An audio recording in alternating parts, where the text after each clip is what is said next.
Here are 15 of the best Ask Reddit stories for today. I hope you enjoy and remember to subscribe. It really helps us out. We post new videos every day. As a teenager, what was the worst thing your parents ever walked in on you doing? My mom walked in on my brother trying to blow himself. As she walked in, he yelled, "I'm doing homework." But it was too late.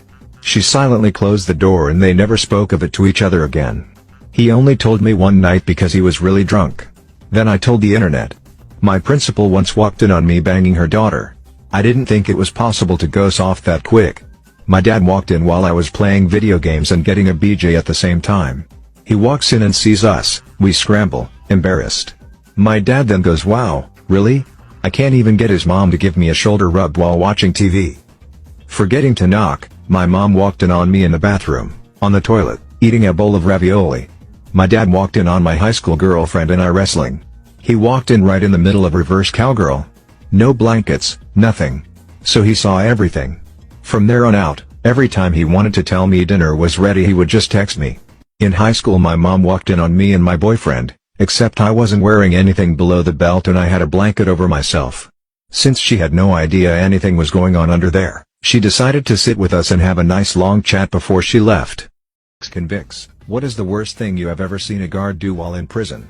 Guy 2 cells down was diagnosed with terminal stomach cancer, after medical refused to test him for 3 straight months. Basically, if they tested him when he went into medical, it wouldn't have been terminal and they could treat it. Instead, it spread to his lungs and several other vital organs. That's just the start. One night, he starts crying out in pain. Said his stomach had ruptured and he was in the worst imaginable pain. It took his cellmate several attempts to get a guard to listen, and after some of them come up to check on the situation, they took a wheelchair from another inmate and told this guy to get into it. He couldn't move, let alone get up, so they had to haul him into the chair, then call the medical staff and have the inmate try to explain the situation to them. Medical staff said he was lying and ignored the situation. The guards, not sure what to do with a man moaning and crying out in pain non-stop, decided to lock him in one of the common rooms overnight and ignore it. Around 9 p.m. the next morning they finally drive him off to a hospital to get checked out. His stomach did rupture, and by the time he got into surgery his insides had gone septic, and he died. Dear security guards of Reddit, what was the most fucked up thing you've ever saw on your shift? I've worked security for the past 30 years, from working on the doors for clubs to hotel security, but nothing quite stuck with me like this did. It was my second security job. I was working at a big hotel in London. I had the graveyard shift, so it was usually super calm. Most shifts I was paid to watch movies and scroll through my phone. This one night however was very different. About an hour into my shift I got a call from reception to say there was an extremely distressed man telling them he was about to be killed and a gang was after him. He spoke very limited English, so reception was struggling to fully understand the issue. I checked the cameras and could see the man reaching over the desk trying to grab for the phone, so I rushed down from my office. When I got down I took the man into a side room and tried to get him to explain the situation. He begged me to call the police, saying a gang had been following him and they were going to chop him into pieces and kill him. He was extremely scared. I left him in the room and phoned the police. They arrived and talked to the man, and supposedly sorted out the issue. They checked him into a room at the hotel and said they would be back in the morning to interview and discover what has happened. I took the man up to his room and left him there. The man stayed in his room all night and no one bothered him. It was about 30 minutes before my shift finished, so I thought I would go knock on his room to make sure he was okay before I left. I got to his room and knocked on his door. No answer. Serious Redditors who've killed someone in self-defense, aka legally. What's your story? Before I wrote this I texted my therapist to see if she thought it was a good idea, and she said to go for it. So here's what you asked for. I remember this vividly and deal with post-traumatic stress from it. 3 days after my 14th birthday a man broke into our house to steal some things. I was home with my 8-year-old sister. He didn't know we were in the house, so I grabbed a cordless phone, took my sister down to the basement and hid her in the bathtub. It's a finished basement. I dialed 911 on the phone and told her to tell the operator what was happening. Then I unlocked the gun safe and took out my dad's short shotgun, the kind with 2 pistol grips. I loaded it and went back to the bathroom. My sister laid down flat on the floor on the tub and talked with the operator. We lived in a remote area, so I didn't know how long it would take for the sheriffs to arrive. I remembered a conversation with my dad where he said in a life or death situation, any indication of aggression is enough. Protect yourself. The bathroom was locked. When he got down to the basement he eventually tried to get into the bathroom. I said please leave us alone. I called 911. I'm scared and I have a gun. The man said, "Are there any pills in there?" To which I replied no. Then he said, "I don't believe you," and kicked the door in. So I pulled the trigger, which laid me on my back because I, a scrawny 100-pound kid, had loaded a 12G, pistol-grip short-barrel shotgun with a .00 buckshot shell. It also blew out my eardrums, so imagine the next moments without being able to hear anything. If you're concerned about my sister's ears, the 911 operator had told her to cover them tightly when she overheard my exchange with the man. I got up and the man was in 2 pieces. Everything smelled like metal, fireworks, and shit, kind of like when you're deer hunting and accidentally gut shoot them. The shotgun had cut him in half. His legs were against the wall opposite the door. There were Photo of Zendaya and Tom seen in Boston earlier today. I'm sorry, but can we take a moment to praise how Tom isn't afraid to be around minorities? Doctors of Reddit, what is the weirdest thing a patient wouldn't admit? Not a doctor but a nurse. Had a patient come in with a toothpick in his penis. Refused to tell me how it got in there, insisting he was picking his teeth and it fell in. Nurse here. Had parents bring their 3-year-old son to the emergency department for 1 month of abdominal pain that kept getting worse. I ask all the routine questions for this complaint. Lots of questions about his poop. Is it bloody? Diarrhea? Mucus? When was his last bowel movement? Any changes in the stool? They deny any other concerning symptoms but abdominal pain. We do blood work, ultrasound, x-ray. Everything comes back completely normal, but the kid is intermittently screaming in pain, curled in a ball. Over the next 5 hours I continue to repeat the same questions. I asked repeatedly if there was anything else going on that they could think of. Nope, the kid just doesn't seem well, but we have no reason to keep him. We decide to watch him a little longer, let him eat. The kid eats a bunch, a PBJ, apple juice, crackers, popsicle, no pain, so we decide to send them home. I bring in the discharge paperwork, and I'm about to start going over instructions, and the dad goes, for the past 3 months he's had a lot of worms in his poop. Worms. Fucking worms. You spent 6+ hours denying worms. I literally just turned around and walked out of the room without saying a word. I was laughing almost to the point of tears. Could not wait to tell my resident. Deworming medications, a shitload of wasted time, and they were on their way. What's your most satisfying I effing called it moment? Told my GF at the time that her best guy friend is into her. She kept saying she only saw him as her gay best friend and he only sees her as a sister. Well, she ended up cheating on me with him and they started dating after I broke up with her. I like to think I won that argument. In Canada we have a holiday called Family Day in February. In 2008 my wife was dealing with a sick family member out of town, and had come back for a visit. We were trying to have a child at the time. Well, with our crazy schedules we had one chance on Family Day. The moment we were done, I jumped up, gave her the double finger guns, first time in my life, and said bam. You're pregnant, twin girls, red hair. Turns out I got everything right except the hair. Her Italian genes beat me in that one. I win for our entire marriage with that prediction. Boyfriend's best friend, let's call him John, started asking me for favors and texting me at odd hours of the night. Felt uneasy about John's actions and informed my boyfriend every time I was contacted as soon as it happened. I explained to boyfriend that John was acting suspiciously and making me uncomfortable, but I couldn't pinpoint why. Cut to a month or so later, John claims I cheated on my boyfriend, with John. I effing knew it. My wife and I went to Red Lobster one day. My wife likes the shrimp and lobster pasta with Parmesan cheese. They set her plate down, she got a weird look on her face. She told me it smelled weird, it smelled normal to me. I straight up asked her if she could be pregnant. Her eyes got wide as she starts doing some math in her head. We went afterwards and got a pregnancy test. Sure enough, she didn't even know yet. All because I remember some random tidbit about some food smelling off to pregnant women. What's the biggest plot twist you've seen in real life? I graduated law, and got engaged to the girl I had been with through university. We both applied for the same graduate program and ended up working in the same office in Canberra. 3 months before our wedding I found out she was cheating on me with our mutual boss, and I broke it off with her. Long story short, it got really ugly and the two of us ended up in a very bitter court case over property. Canberra is a pretty small city and the legal world is pretty bloody small there too, and everywhere I went I bumped into my ex. It was beginning to seriously get me down, her too, as it transpired, and I applied for an Australian government overseas development job in Tuvalu, a Pacific island with about 11,000 population. It's quite a prestigious job to get, with only 2 positions offered for a 2-year contract on a rotating basis. I was successful in the application and moved on island to start my posting. To discover that my ex was the other successful applicant. I spent the next 2 years sharing a tiny office on a tiny island with the person that I quite honestly loathe more than any other in the world. In primary school we had a World War I memorial lesson and we were asked if anyone had any relatives who fought at the time. My friend brought in a picture of his great-great-grandfather with his wife. A girl also brought in a picture of her great-great-grandfather with his wife. The teacher said they looked similar. She put them side by side and looked shocked. We gathered around and it was the same man who had kept his 2 wives a secret. Both had been married privately. They were cousins and didn't know. I undress in front of my window for the older guy in the apartment across from mine. This guy just moved into the apartment right across from mine, but it was vacant for a while so I got used to just being naked in my room without the worry of someone seeing me. The other night I got home from work zonked. I got undressed in my room for a shower, but was startled when I realized that the apartment had a couch in it and there was a man sitting on his couch drinking wine watching.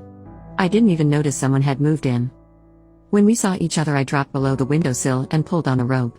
When I stood back up, I looked at him and laughed, and he covered his eyes with one hand and laughed as well. The next night, I had been drinking, and he was sitting in his living room with a glass of wine. I decided to go into my room and undress for a bath in front of my open window.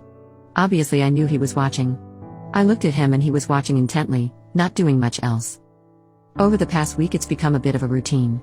He settles on the couch with a glass of wine, and I get undressed for my nightly bath or shower. He always watches, obviously enjoying the view, but never touching himself. I ran into him in the courtyard that sits between our apartments, as I knew I eventually would. We both stopped. I didn't know what to do, so I laughed, and then he laughed as well. I gave him a quick, awkward hug and introduced myself, as did he, and then I ran upstairs to my apartment thinking about what a handsome man he was up close. Update: I was going upstairs to do my laundry in the morning, as he was leaving for work. He was sort of going to keep walking, but then he told me the cafe downstairs was doing one of their weekly pop-up set menu dinners, and asked if I wanted to go just to chat and get to know each other. I said, It's a effed up fact you just can't believe is true. You're statistically more likely to be murdered by a family member on Christmas Day than murdered by a stranger any other day. Elephants can control their dick like a second trunk. During World War II, Japan bombed China with fleas infected with the bubonic plague. The youngest person to ever give birth was 5 years old. That sharks have been around longer than trees. Yes, trees. You're statistically more likely to randomly die during a USA Powerball lottery drawing than win it. You are more likely to be bitten by a New Yorker than a shark. The Taylor oil spill. So far it's leaked over 1 million gallons of oil into the Gulf of Mexico. It started leaking in 2004, before Deepwater Horizon, and is still leaking oil into the Gulf today. Next to nothing being done about it. Some tumors can grow teeth and hair. You don't want to Google that. Sexual intercourse with a horse is still legal in some American states. What's the creepiest thing that happened to you? I was just browsing this thread when I remembered the most creepy thing ever. With photographic proof. I was catching the last train back from London and had about an hour to kill at a station where I needed to change. It was late at night, I was on my own, and the station didn't have many people in it. I decided that this was a great time to have a little wander around the platforms, stretch my legs a tad, and enjoy the wait. I ended up walking down a platform with no more scheduled journeys for the night, so naturally, there were very few of us there. Actually, there were just 2 of us, me, and a little girl. It's quite unusual to see a little girl standing on her own in the dead of night, and I'm not sure if I did the right thing or not, but I stopped walking, parked myself on a bench about 20 meters away, and decided to subtly keep an eye on her to make sure she was okay. At first I assumed her mother had probably gone to the toilet or something and asked her to stand in the same place until her return, but children shouldn't be on their own like that. So I sat there and decided to be a temporary guardian for her. This girl was standing down the platform and appeared to be about 10 years old or so, in her school uniform. From what I could tell, she was Asian, and seemed pretty confident standing where she was. Very, very still. Because after 5 minutes passed, this little girl was still standing in exactly the same position that she was before. I mean, I hadn't seen her move an inch. I sat there on the bench thinking about what could have happened. Had her mother told her to stand there and then abandoned her? Had she been separated from her carer? Maybe I should wait a bit longer. My brother drowned because I pushed him into the pool. When I was 8 years old and my brother was 6, we went to a friend of my mother's house. I ended up befriending the daughter of my mother's friend. We played board games, video games, and generally had a great time. My mother then told me we had to go because my brother got sick and threw up on the floor. I was extremely angry with him. So, in order to get back at him, I lead him outside while everyone else was getting ready to leave. I then lead him to the pool in their backyard, and pushed him in. I wasn't trying to hurt him, I just wanted to get back at him for spoiling my fun. I thought he would just reach for the edge of the pool and climb out, so I just went back inside. A few minutes later I heard screaming. My mother's friend had gotten my brother out of the pool and performed CPR on him while my mother freaked out, but it was too late, he had drowned. I regret that day ever since then, and probably will for the rest of my life. I wish I wasn't so childish. Maybe then my brother would still be alive and my mother wouldn't have PTSD and bipolar disorder. It's all my fault. With street smarts, what is your most street tip? Trust your gut. You see people acting normally your whole life. You know what it looks like. If you see something that makes you uncomfortable, there's a reason, even if you don't know what it is yet. Never talk money on public transportation. And never count money in a parking lot. Look both ways crossing a one-way street. There may always be one idiot. Act like you're in a hurry unless people will want to bother you. If you're in an argument with somebody and they get in your face and then look away, there's a good chance they're about to try and knock your head off. You don't owe anybody anything, including conversation. People who want to take advantage of you will usually start by initiating unsolicited conversation. Strippers of Reddit. What really happens in a private VIP dance? I was a stripper in the past and I once had a man spend 2 champagne half hours, $500 half, for me to tell him about myself, what my future plans were, etc. etc. Also had a different dude pay me $50 to sniff my armpits, then paid me $50 more to go downstairs to the locker room, wipe off my deodorant, and let him smell them again. Had a dancer give me her faux recipe once. That was weird, and it wasn't a particularly good recipe. My friend stopped stripping after she had one guy come in and ask for her and they went to one of the private rooms for a dance and all he wanted her to do was let him rest his head in her lap. He paid to spend the entire night until closing just resting in her lap as she stroked his hair and they talked about random stuff but spent the most time on anime since they both enjoyed that. She said it took an emotional toll on her that she can't explain but she couldn't ever go back. End of Reddit. What's the hardest thing to explain to women? Why I don't know what the F my best friend is up to in life even after hanging out with him all day. The fact that we can ride in a car with another man for 5 hours and not say a word drives my wife crazy. That just because I'm quiet in your presence doesn't mean I'm upset. Just means I'm either tired, don't have anything to say, or I'm thinking about something. Sometimes an erection just happens. We don't control the thing. It's a physical response that could literally be from nothing. When we say we don't care, we really don't care. Yes, we can have an opinion on something, but when we say we don't care, that means our opinion isn't strong enough to sway us either way on something. Most of us don't get complimented, so if you do give us one, we'll remember it forever. We will never speak of this again moment. I got up one night to get some water, and found that my teenage son was in the kitchen getting food. He was behind the kitchen counter, so I could only see him from the waist up. When he came around the counter into the hall, 2 things happened simultaneously. He noticed me, and his eyes grew wide in horror, and I saw that he was butt naked except for a pair of socks. He starts trying to panic run backwards on the tile floor. Imagine Scooby-Doo trying to run but getting stuck in place in a flurry of limbs, but ended up slipping and taking a hard seat on the tile. Worst of all, he dropped his hot pocket. I made sure he was okay, then went back to bed and laughed my ass off. Years later, we were driving and reminiscing about funny memories. I said, "Do you remember that night?" And he cut me off with, "Yes." I didn't even have to specify which night. We knew, and we were silent.